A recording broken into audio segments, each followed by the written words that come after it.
দুপুর থেকেই নওগাঁর মান্দার মাঠের চারপাশ ভরে যায় ফুটবল প্রেমীদের পদচারণায়। খেলোয়াড়রা মাঠে প্রবেশের পর দর্শকদের উন্মাদনা পায় ভিন্ন মাত্রা।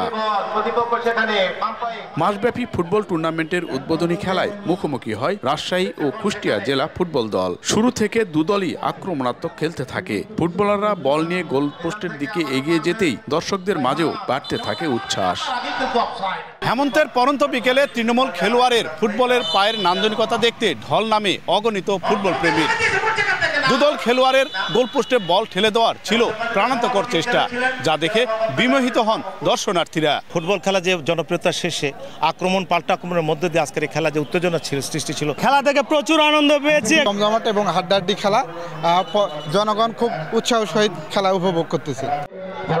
খেলা গড়ানোর সঙ্গে ম্যাচে আধিপত্য বিস্তার করে কুষ্টিয়া জেলা দল। প্রথমার্ধে কুষ্টিয়া 1 গোলে এগিয়ে থাকলেও দ্বিতীয়ার্ধে রাজশাহী গোল শোধের পর লিডও নেয়। শেষ সময় কুষ্টিয়া গোল শোধ করে সমতা আনে। এরপর পেনাল্টি শুট আউটে 4-1 ব্যবধানে জয় পায় কুষ্টিয়া জেলা ফুটবল দল।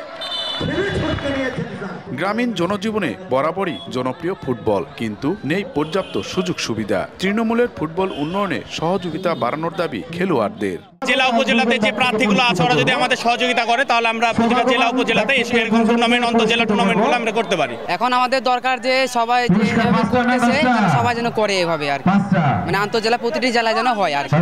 তরুণদের সুস্থ ধারার খেলাধুলায় ফেরাতেই এই উদ্যোগ বলে জানান আয়োজকরা। তরুণ সমাজ মাঠমুখী করলে তাদের শরীর, মন, স্বাস্থ্য ভালো থাকবে এবং তারা যে বিভিন্ন মাদক বা বিভিন্ন অপকর্মে জড়িত হচ্ছে সেখান থেকে বিরত থাকবে। শুধু লেখাপড়া শিখলেই সব কিছু পরিপূর্ণতা আসে না। খেলাধুলা এবং সংস্কৃতির চর্চা সবই প্রয়োজন। বিশেষ করে খেলাধুলা যুব সমাজকে সামনের দিকে এগিয়ে নিতে পারে।